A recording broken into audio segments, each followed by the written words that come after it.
Dos conglomerados políticos han gobernado Chile las últimas décadas y se han constituido y acomodado en la institucionalidad heredada de la dictadura militar. Es la llamada clase política. Olvidando muchos de los principios de sus partidos, han traicionado sus ideologías políticas entregándose al mercado, acordando entre ellos la profundización y perpetuidad del modelo económico. Y es que el poder del dinero ha corrompido a toda la sociedad chilena, de modo paulatino, incentivando la competitividad y el consumismo, haciendo creer a las personas que todo es transable, vendible, comprable. Hoy la sociedad chilena no tiene derechos garantizados. Salud, educación y previsión son negocios declarados y aceptados por todos. Los horrores de la dictadura militar han hecho pensar que cualquier cosa que viniese después de eso es aceptable o un tipo de gratificación. Veo un país que sabe evitar los desastres ecológicos, con un Estado eficiente que facilite la iniciativa creadora y sobre todo que escuche a la gente. De esta manera, los gobiernos han escuchado al pueblo el día de las elecciones y han gobernado sin él el resto de días de sus mandatos. Para algunos todavía es aceptable que dar el voto el día domingo una vez cada varios años es la única posibilidad de cambiar algo, la única manera de hacer política. Con esto a su favor, con el pueblo silente, tranquilo y sumiso, Frey y Lagos establecieron la privatización como política esencial de sus gobiernos, dejando en manos de empresarios extranjeros y unos pocos chilenos el control de todo, de la salud, la educación, de la previsión, de los recursos naturales como el cobre, el agua y el mar. La relación de los gobiernos con los mega empresarios se hizo cada vez más fuerte. Eduardo Frei declaró: "Es un destacado empresario de enormes virtudes, honesto y trabajador", refiriéndose a Anacleto Angelini, empresario italiano al que le dio la nacionalidad chilena por gracia. Ricardo Lagos dijo: "Fue fundamental en la etapa del descubrimiento de cómo crecer en un país con tremendas barreras de protección que se deben bajar y atreverse a competir". Por tanto, le liberó de esas barreras con la Ley Corta de Pesca en 2002 y junto con la Ley Larga de Pesca, más conocida como la Ley Longueira, dio perpetuidad a gozar de prácticamente la totalidad del mar chileno, no precisamente a él, porque se murió, pero a su sobrino Roberto y un selecto grupo de empresarios. En 1992, Agustín Edwards, dueño de El Mercurio, quien fue pieza clave en el contacto con la Casa Blanca para el financiamiento del golpe militar en 1973 y la instauración del modelo de Milton Friedman en Chile durante la dictadura, crea la Fundación Paz Ciudadana, con el objetivo de ser una institución de referencia técnica para los gobiernos en la implementación de políticas públicas en temas de seguridad. Eso en teoría. Pero en la práctica, Paz Ciudadana se basa en teorías que no buscan centrarse en el hecho de los delitos, en sus causas, sino que impera la visión simplista del premio y castigo como forma de impedir y controlar los delitos. No intenta implementar políticas sociales que apuntan a educar y culturizar la población, combatir la pobreza y desempleo, proporcionando mejor relación entre las personas, sino que combate la delincuencia a corto plazo, aumentando el gasto del Estado en mayor control policial, número de policías, procesos más rápidos y penas más severas, más cárceles y más represión. Pero, ¿qué tiene que ver una institución que se declara apolítica y autónoma con la relación entre los políticos actuales y el poder económico? Pues al parecer, basta mirar quiénes conforman el directorio y los distintos cargos administrativos y técnicos que han formado parte de Paz Ciudadana en sus 21 años de existencia. Algunos nombres: Agustín Edwards, Sergio Vitar, Bernardo Mate, Soledad Alvear, Paola Luxic, Eugenio Tironi, Edmundo Pérez Lloma, Alberto Espina, Roberto Méndez, Álvaro Sayé, Horst Polman, Mónica Jiménez, Carlos Cáceres Contreras, José Miguel Gálvez, José Antonio Garcés, Alberto Casís, René Cortázar, Javiera Blanco. Quizás sirva de ejemplo esta institución para hacerse una idea de lo estrechas que son las relaciones entre política de concertación y alianza con los empresarios y el vínculo de estos con los medios. Es interesante ver cómo los directores de las redes de los medios escritos más grandes del país aparecen representados en el directorio a lo largo de toda la historia de la institución. Estas empresas son El Mercurio Sociedad Anónima, que incluye a El Mercurio de Santiago, de Valparaíso, de Calama, de Atacama, de Antofagasta, La Estrella de Valparaíso, del Norte, de Tocopilla, de Arica, del Huasco, del Loa, de Concepción, de Chiloé, el Diario Austral de Temuco, Valdivia, Yanquihue, Osorno, Diario Las Últimas Noticias y La Segunda, Líder de San Antonio, además de una red virtual de diarios online llamados Soy, y agregando el nombre de cada ciudad donde absorbieron medios locales independientes. Como si lo anterior fuese poco, la concentración de medios de comunicación continúa con algunas radios como Digital FM, Positiva FM, el portal web emol.cl, entre otros. El otro grupo de medios es Copesa, que incluye a los diarios La Tercera, La Cuarta, La Hora, Pulso, Revista ¿Qué pasa?, Paula, Radio Carolina, Beethoven, Paula FM, Disney, Cero, entre otros. Agustín Edwards y Álvaro Sayé, actuales dueños de ambos grupos, están representados en el directorio de la institución independiente. Resulta también muy interesante ver quiénes dirigen los medios de comunicación más masivos como radios y televisión, particularmente de la televisión. Los canales de señal abierta en Chile están agrupados en Anatel. Los miembros de los directorios de esta asociación y los canales que lo componen parecen moverse entre los negocios y la política, incluso cambiándose de un canal a otro periódicamente.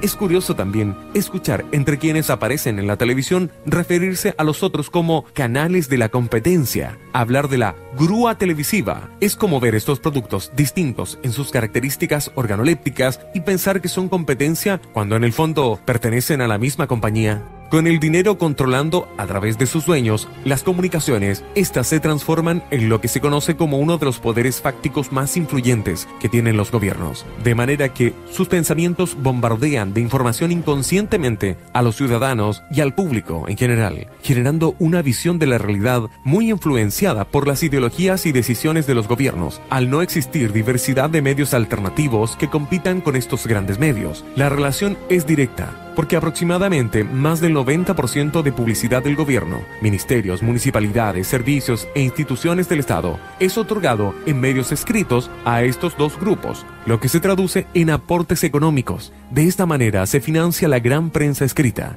Para los medios alternativos, por tanto, es muy difícil competir con ellos.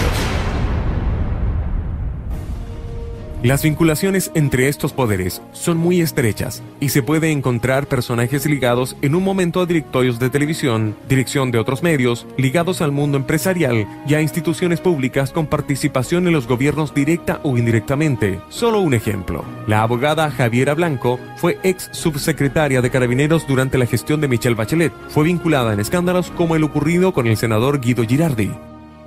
Miércoles 19 de noviembre del año 2009.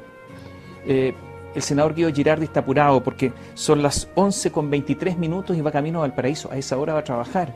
Se discute la ley de presupuesto, está súper atrasado. Kilómetro 37, ruta 68, camino a Valparaíso. Va muy rápido, lo lleva un chofer y Carabineros de Curacaví lo para y le van a pasar una infracción de tránsito. El senador pretende pasar su credencial y un cabo segundo de Carabineros dice no, todos son iguales ante la ley. El senador Girardi se enoja. Si él es un senador, ¿cómo es posible que le pasen un parte? ¿Qué pasa que no le entregan, no puede mostrar la credencial? E inmediatamente toma su celular y llama a Javiera Blanco, la subsecretaria de Carabineros. Resultado, en solo 6 días los dos carabineros están sancionados. Al principio iba a ser arresto, después una anotación en su hoja de vida, etc. Fue solo la presión de los medios la que lo salvó. Fue muy criticada por sancionar a estos carabineros por presiones de un senador en virtud de su condición de honorable parlamentario y no habrá sancionado ni haberse pronunciado con el mismo criterio sobre el carabinero Walter Ramírez tras comprobarse que un disparo por la espalda de su arma de servicio mató a Matías Catrileo. Javiera Blanco hasta hace poco ejercía el alto cargo de directora ejecutiva de Paz Ciudadana. Se integró al comando de Michelle Bachelet. Es la nueva vocera del comando de Michelle Bachelet. Es la cara visible, la que comunica directrices, la que comunica decisiones. Es la cara buena. Otro que encontró un lugar en el comando de la candidata presidencial fue René Cortázar, quien participaba en directorios de las grandes empresas como DIS, Entel Chile, Corp Banca y AES Gener, antes de ser ministro del Trabajo de Patricio Aylwin. Durante el gobierno de Eduardo Frei Ruiz-Tagle, coordinó el programa económico cuando Frei era candidato presidencial. Participó en el gobierno de Michelle Bachelet como ministro de Transporte y Telecomunicaciones en medio de la crisis del reciente proyecto estrella de Ricardo Lagos Escobar, el Transantiago. ¿Cuánto se habló de Costanera Norte? En noviembre inauguraremos Costanera Norte. Esa es mi respuesta a los agoreros. Y ahora hablan de problemas, fracaso en Puerto Rico.